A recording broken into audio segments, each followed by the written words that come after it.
Perkenalkan, nama saya Nur Hasana, kelas 2 Tata Boga 1 dari program studi Diploma 3 Tata Boga Politeknik Negeri Balikpapan.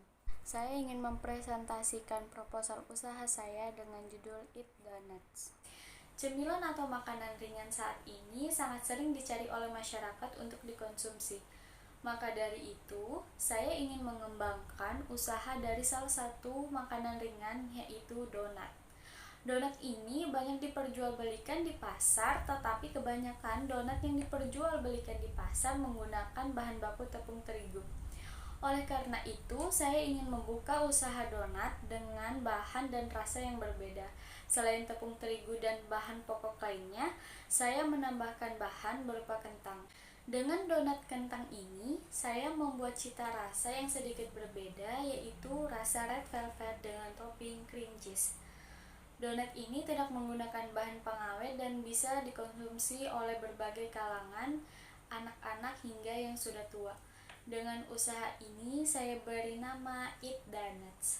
Adapun visi dan misi dari usaha ini, Adapun tujuan dan manfaat dari usaha ini, manfaat untuk mengembangkan usaha ini terbagi menjadi dua, yaitu manfaat ekonomi dan manfaat sosial. Dari segi manfaat ekonomi, usaha donat ini cukup menjanjikan karena keuntungan yang didapatkan cukup besar.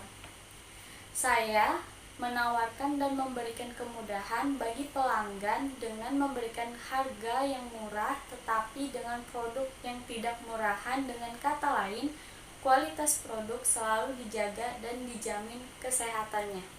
Dengan usaha ini diharapkan dapat memberikan keuntungan.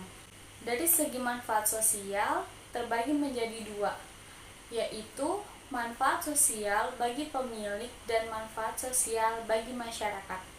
Untuk manfaat sosial bagi pemilik, dengan melihat peluang ini diharapkan usaha ini dapat berkembang ke berbagai daerah. Usaha ini cukup menjanjikan karena saya menyajikan donat dengan rasa yang berbeda dengan donat yang lain. Keuntungan yang dapat diperoleh oleh saya yaitu dapat menjadikan sebagai pengalaman dalam berbisnis serta dapat menjadikan pembelajaran dalam menjalankan bisnis-bisnis yang lebih besar. Pembelajaran yang diperoleh seperti bagaimana cara melayani konsumen. Selanjutnya, untuk manfaat sosial bagi masyarakat. Dengan adanya donat ini, dapat menjadi alternatif bagi masyarakat untuk memenuhi kebutuhan makanan mereka. Selain itu juga secara tidak langsung dapat membuka lapangan kerja bagi masyarakat yang membutuhkan pekerjaan. Karena apabila usaha ini telah berkembang, maka membutuhkan tenaga kerja untuk membantu dalam kelancaran usaha. Selanjutnya ada profil perusahaan. Selanjutnya di sini ada struktur organisasi dari perusahaan saya. Selanjutnya ada analisa produk. Selanjutnya ada modal awal. Selanjutnya ada rincian harga peralatan dan perlengkapan. Selanjutnya di sini ada rincian harga bahan baku. Selanjutnya ada biaya operasional. Selanjutnya ada perhitungan BEP. Di sini saya membuat tabel lagi untuk total dari fixed cost dan total dari variable cost.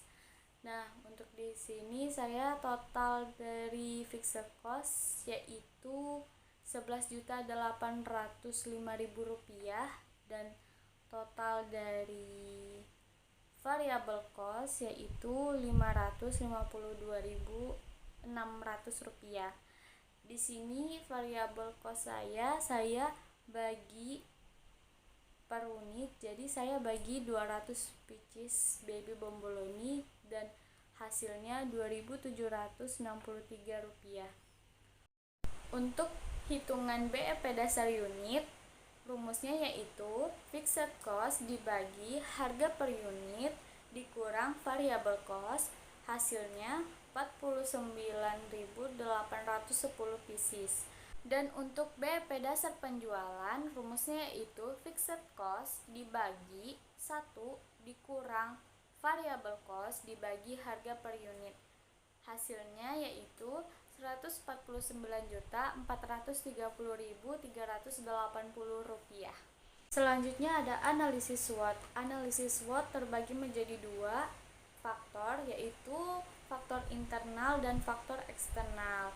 Untuk faktor internal terbagi menjadi dua, yaitu strength atau kekuatan, terdiri dari harga yang terjangkau dan tidak terlalu mahal, produk yang mudah dipasarkan, cita rasa produk yang khas, memakai bahan sayuran yaitu kentang, tidak menggunakan bahan kimia.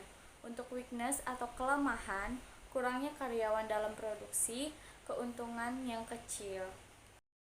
Selanjutnya, untuk faktor internal terbagi menjadi dua, yaitu opportunities atau kesempatan, terdiri dari banyak masyarakat yang membutuhkan cemilan atau makanan ringan, produk yang dapat dinikmati oleh berbagai kalangan, dan proses distribusi mudah.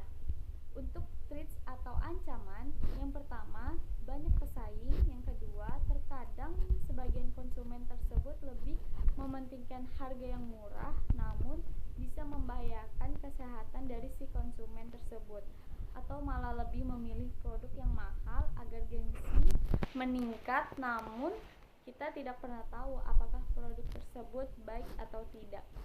Selanjutnya ada analisis pasar dan pemasaran. Terbagi menjadi dua, yaitu analisis pasar dan strategi pemasaran. Selanjutnya ada perencanaan bisnis. Perencanaan bisnis terdiri dari metode pelaksanaan program dan rencana usaha. Sekian presentasi dari saya, kurang lebihnya mohon maaf. Terima kasih.